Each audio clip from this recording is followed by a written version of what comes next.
And now I get to stand up here and introduce Malia. So while I get her slides up here, let me say that while I said earlier that Mark and Mike Scott and Carter they're synonymous with the Missouri River Basin, I think that's rapidly changing. Malia is actually the first student from another university who's been asked to attend this conference and present their dissertation work. And I think that's a testament to the quality of work that Malia does. And she is rapidly taking over the Missouri River Basin, and you're going to remember this name. Ladies and gentlemen, Malia Volke. Well, thank you, Nate, for that very, very nice introduction. I'm very excited to be here today and talk about my ongoing doctoral research, which investigates reservoir deltas in the Missouri and how we might be able to use these as part of our restoration framework in the Missouri. So I want to start with this map of the Missouri River Basin, which includes all of its modifications. Mark Dixon did a great job introducing the Missouri River and talked about reasons for cottonwood decline along the Missouri, so you'll be glad to know that I'm not going to elaborate much more on that, except to emphasize that the outlook currently for cottonwoods along the Missouri is really bleak. It doesn't look like we're going to be able to get a true restoration in these remnant reaches, at least under current management, and so we're always on the lookout for maybe new opportunities to regain some cottonwoods on the landscape. And that's where my work comes in. I get to tell a slightly more hopeful story today. I'm studying one of the few places along the modern Missouri where there is successful cottonwood regeneration, and that is the White River Delta. It's located in central South Dakota and about the middle of the Missouri River Basin, and it's formed at the confluence of the White River and Fort Randall Reservoir, which is a main stem Missouri River impoundment. This reservoir is about 60 years old now, and it's managed primarily for hydropower, so it's a very artificial system. In contrast, the White River is a very natural system. It is one of the longest undammed rivers of its size in the country. So this delta that I study is formed at the interface between this relatively natural system and a relatively artificial system. So it is a novel ecosystem that did not exist in the pre-dam river. This is a recent aerial photo of the delta. I'll first point out that the White River is true to its name. It is white in color. This is mainly because it drains the South Dakota Badlands, which is a highly erodible landscape, and it picks up a lot of fine sediments here. And on average, every year the White River delivers about 7 million metric tons of sediment to its mouth, so a massive amount of sediment. And when that flowing White River water carrying sediment encounters the relatively still reservoir water, much of that sediment drops out of suspension and accumulates in the channel and on the floodplain. And that sedimentation has been what has built up this novel delta. The delta is forming in two main locations. The first is this very obvious lobe that extends out into the reservoir. It has sort of reduced the reservoir width in that location by more than half, but the delta actually extends far upstream of that lobe, almost as far as you can see on this image, where reservoir flow and processes influence the lower White River. This is an on-the-ground photo of the delta, so you're looking downstream here, the White River in the foreground and the reservoir in the background. You can't actually see the mouth because there are a couple of sharp bends, but you will notice all of this water ponded on the floodplain. That's because I took this photo during the height of the 2011 flood, which Mark talked about, and so this happened to coincide with my first field season, which is another story, but we certainly were experiencing that flood on the delta that year. And a lot of the trees you see out there, those are mostly cottonwoods and also peach leaf willow, another native tree species. So this figure just shows two different depths of Fort Randall Reservoir to give you a better idea of some of those dynamics, and overlaid on top of the aerial photo. The dark blue color represents the average annual maximum reservoir depth. So in a given year, these lower portions of that delta lobe are inundated by reservoir water at some point, and the reservoir extends up the White River channel several kilometers as well, which probably leads to some backup flooding and increased overbank flows. Now, the light blue or the teal color represents the 2011 maximum, which is the record stage for this reservoir, and that far exceeded the average condition, and I can vouch for this because I was out there witnessing my sites go underwater. But yeah, it's during these high flow events and also just fluctuations of the reservoir in general that have changed the physical template of the lower White River, and in ways that are often favorable for cottonwood recruitment. So in order to get at some of the delta dynamics that are influencing cottonwood forests, I've sort of amassed as many different data sets as I could find to try to piece together this big puzzle. So the first bit of data I want to share is some historic stream cross-section data. The Corps of Engineers has been resurveying these cross-sections from the pre-dam throughout the post-dam period. So I will show you 3 examples of those. The first cross-section is located 3 kilometers above the confluence, and again, the just distance or cross-section width is shown on the x-axis versus elevation in meters above sea level on the y-axis. And the dark brown color here represents the pre-dam channel profile, which was rather deep and complex, and then each subsequent layer of color represents a later measurement period, with the green being the most recent. And I've filled in the area under the curves in each case here just to give you a better visual of how much sedimentation has occurred. About 40 feet of sediment has been deposited at this location in the last 60 years. So a massive amount of change. I was expecting some change, but not on this level. Then moving upstream to 8 kilometers above the confluence, there's been a similar trend of channel and floodplain aggradation here, though the magnitude has declined. Also, you'll notice the width of the active channel has decreased and the floodplain has flattened. And then, especially in the most recent period, these very prominent natural levees have formed immediately adjacent to the active channel. And those are a good place to find cottonwoods. Then finally, at 31 kilometers above the confluence, this is the first cross-section that sort of shows a more natural river condition where both erosion and deposition are occurring, as opposed to almost purely deposition. And so for that reason, this is where I mark kind of the upstream boundary of the delta, though I hesitate to give an exact boundary because it's fuzzy and it's going to change and migrate over time. Anyway, this is sort of my upper boundary at this point, and below or downstream of this point, it's almost been net aggradation at every cross-section. So this was substantially longer than we initially expected. So this now flips those cross-section data on their side and shows post-dam changes to the stream gradient. So this is just a longitudinal profile of that lower White River, those 31 kilometers. So the right side is closest to the reservoir here, and the left side is at that 31-kilometer mark. And so the dark blue color represents the pre-dam channel slope, which was on average about 0.7 meters per kilometer. And then today, the slope is represented by that green line, which has been reduced to about 0.3 meters per kilometer. So it's flattened out a lot over the last 60 years, and this big sediment wedge, if that helps you visualize it, has been deposited. And it sort of creates a positive feedback here, whereby flattening of the gradient leads to further sedimentation and flattening of the gradient progressively further upstream. So it will be interesting to watch this wedge change over time. And this photo is just a typical delta stand, just to show you the sedimentation. You'll notice the trees just go straight into the ground. They look like celery stalks. There's no root flare, so these are buried under an unknown amount of sediment. Also, there's not much understory vegetation here. It tends to be rather transitory because it's getting buried on a frequent basis, and it's also very challenging to walk through, but that's a different story.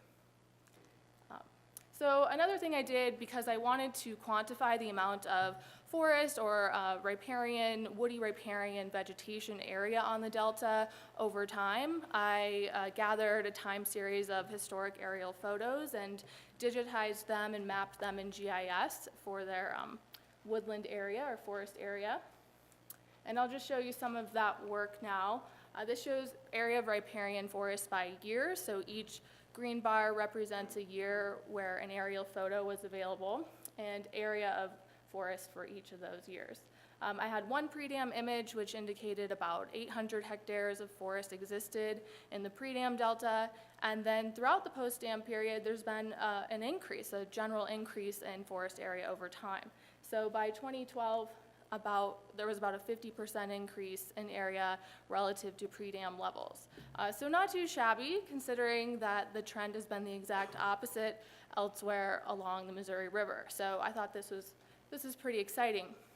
However, you will notice some periods of declining forest area, and those happen to coincide with or follow flood years like the 2011 flood. And so I think what's happening here is, the reservoir is inundating forests in the lower elevations on the fringes of the delta and knocking back some of the forest area. But overall, a positive trend. And the third piece of data I want to share with you is some of my vegetation sampling data. This is maybe the most important, or at least the most near and dear to my heart. I spent 2 summers out on the White River sampling cottonwood forest stands for their age, structural and compositional characteristics. So each of my sites is shown here by a pink dot. About half of my stands were located in what I've termed the Delta Reach, and the other half of my stands were located in the River Reach. So remember, the White River is actually a fairly natural system, so it should be able to serve as a reference for what cottonwood forests looked like historically. And with this information, I've been able to make some comparisons and determine whether or not what we're getting back on the Delta is in fact what was historically present in the system. And I will just show you one piece of data from that work, but there's a lot more where that comes from. So if you're interested in plant ecology, like I am, feel free to track me down. But this just shows pioneer seedling density on some of my reproductive sites for the 3 pioneer species. So of course, cottonwood, sandbar willow, which is a shrub, and peachleaf willow, which is a tree. And mean seedling density for the delta sites in orange and the river sites in blue. You'll notice that there's a lot of variation here, as is typical of vegetation, and a lot of overlap in air bars between these 2 sites. But for my purposes, this is all right. This indicates that these sites are fairly similar, at least in terms of this very important reproductive component. And other comparisons I've made of the shrub layer vegetation or the overstory vegetation point in the same direction. These sites are much more similar than they are different. However, there are some differences. And so far, I've just been talking about one delta today, the White River Delta, but I wanted to point out that it is part of a group of 9 other novel deltas along the upper Missouri River. And those are shown here with the red arrows. And those deltas are forming in 3 main locations. The first is like the White River, where tributaries enter reservoirs.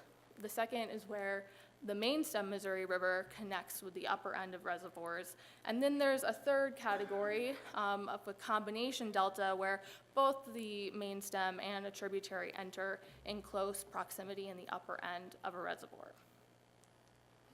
And here are just a few examples of those now.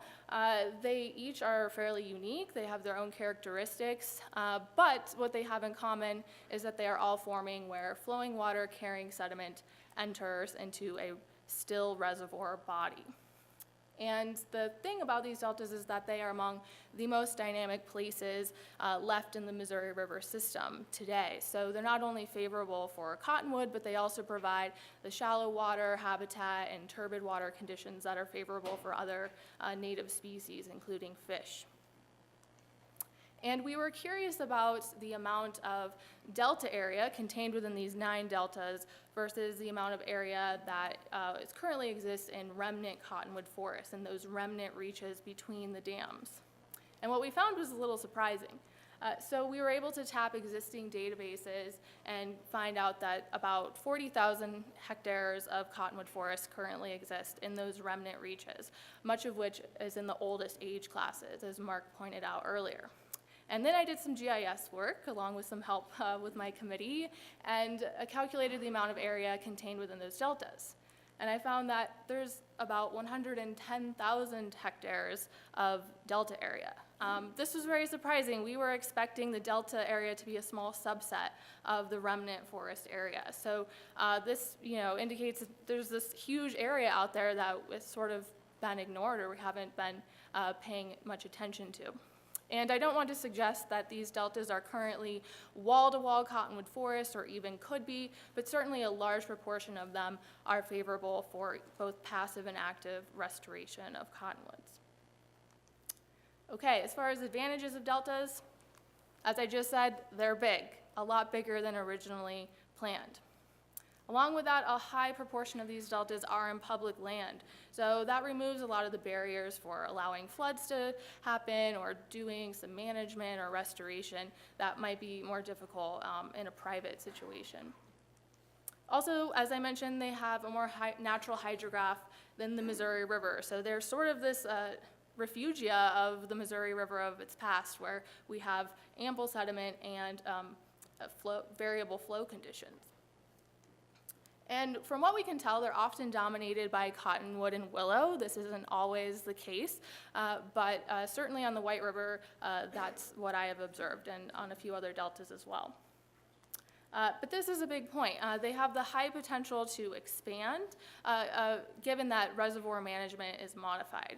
So right now, reservoirs are not managed at all with deltas in mind, but with a few tweaks, we could probably be getting a lot more benefits from these deltas. So that would mean keeping reservoir levels below a certain level during the seed dispersal period and during the growing season to not only recruit new cottonwoods to the system, but maintain existing cottonwoods. So it might be a little bit easier and cheaper than, say, trying to take on planting in these very altered remnant reaches. Deltas certainly are not the ideal solution. A more systemic restoration approach would be the most ideal, but maybe we have to, as Mark said, get more creative, and this gives us one potentially overlooked option that we haven't really considered. So I will leave it there, and thank you.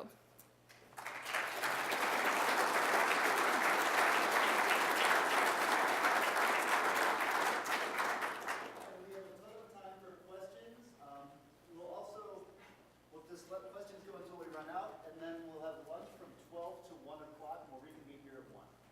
Questions for Malia? Yeah. You mentioned a lot of these were under protection because they're public land. What are they parks? What kind of public land entities are they? So the question is, what kind of public land? Well, I think a lot of the land was originally condemned when the reservoirs were put in, so I think a lot of it is core land. In the case of the White River Delta and several deltas, there have been lawsuits where there has been sort of backup flooding and inundated landowners maybe that were previously in agriculture, and so the White River Delta through that lawsuit got put into state land, and so there's sort of an easement now where private property owners can still manage that land, but it's technically state land in a game production area is what it's called in South Dakota. So yeah, a lot of them just sort of by default were put into core land initially, or they're through lawsuits are becoming public. That's interesting because I'm just wondering about how much of a threat they are from development or alteration. It sounds like the reason. Yeah, they're not very developed areas, very low population densities. One exception would probably be the Niobrara River Delta that Mark had a slide of earlier. That's a little bit more contentious. The town of Niobrara had to move, probably in part because of the delta. But for the most part, they're very undeveloped. There's not much infrastructure. So we found on the Sacramento kind of a similar pattern that was related to abandoned channels, and that they were a really large part of the existing riparian forest, and they represented this sort of chance in time to expand forests on a really great scale. The only problem with that is that if you stop the process of channel abandonment, in this case delta formation,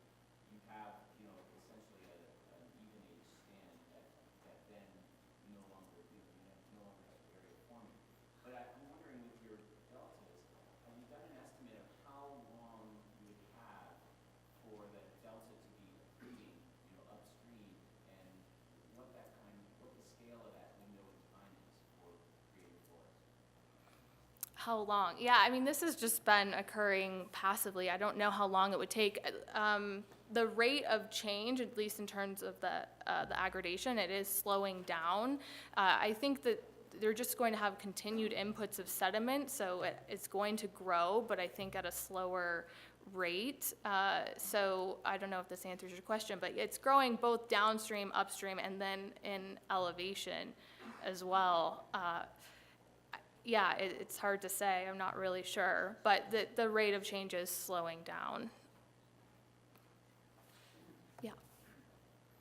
So this may or may not fall into your broader plant ecology studies. I'm curious about the understory communities associated. I know you showed a slide that didn't show much in the way of understory vegetation. I'm wondering if that's true everywhere, or if you did comparisons of the understory communities between the river reaches and the delta.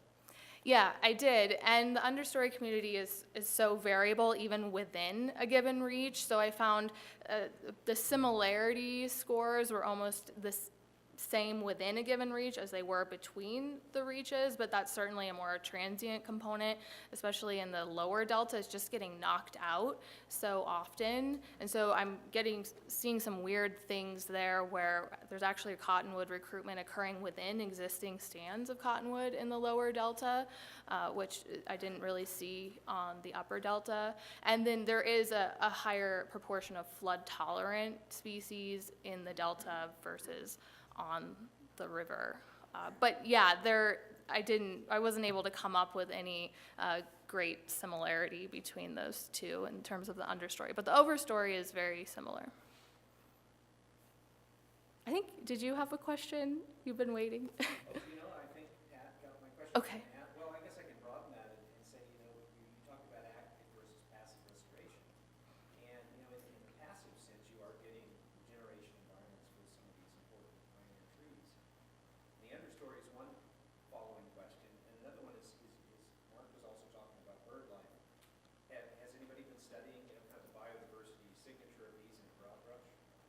No, I mean, nobody's studying deltas, period. There have been some surveys, wildlife surveys on the Niobrara Delta, on the border of South Dakota and Nebraska, and they do find, similar species compositions as other, places along the river. But that was just sort of a state report, not a formal study. Mark might be able to add to that. Do you have something to add to that?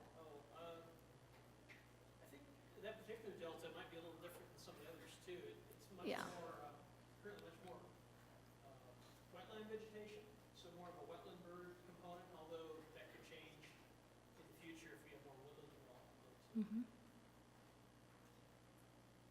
Yes. Are there any issues with invasive species recruitment on the delta? Where I work, yeah, I mean, herbaceous, definitely. The only sort of non-native woody species is Russian olive, and that it's a little bit too wet for Russian olive, so it's certainly not taking off. I do notice a lot of Canada thistle. One thing that I was really interested in is after the 2011 flood, looking at, okay, underneath these standing dead cottonwoods, what's going to come in afterwards? And in some locations, we got new cottonwood recruitment there, which was great. And other locations, it was just wall-to-wall Canada thistle. So yeah, they are highly disturbed environments, so they do have a tendency to promote sort of that herbaceous, weedy vegetation. And then on the Niobrara, Phragmites dominates that delta, but again, that's sort of the black sheep of the deltas, but it has more herbaceous vegetation. So yeah, that is an issue, and that's where the reservoir management comes in, I think. Yeah. Just a quick question for you. I think you probably talk about this more like in your paper, but what are some of the characteristics, what makes for a good delta for restoration as compared to a delta that might not be quite as good for restoration? Well, one of the things is the White River Delta, because it is an unregulated stream, it has a natural hydrograph and it has tons of sediment, so that has made it, very successful at forming this delta over time. It's been able to build up above the reservoir pool. Also, Fort Randall Reservoir, where it enters, that's a relatively small reservoir, so it was, sediments were able to grade above that reservoir, and so that has been favorable. And then, as opposed to like the Niobrara, where it enters a very small reservoir that has a very narrow stage fluctuations, so it just sort of recruits more like cattail and herbaceous wetland vegetation. So yeah, so unregulated contributing streams are probably going to build up more successful deltas. So real quick, what is being served presently? Please keep the questions coming to Malia. I should note that we have a couple announcements before we break away. That is, there's outdoor seating and posters will remain up, so please check those out. Feel free to sit outside. Sorry to interrupt. Any idea what the expected lifespan of that dam is, given how much sediment load there is? It's not a very big reservoir.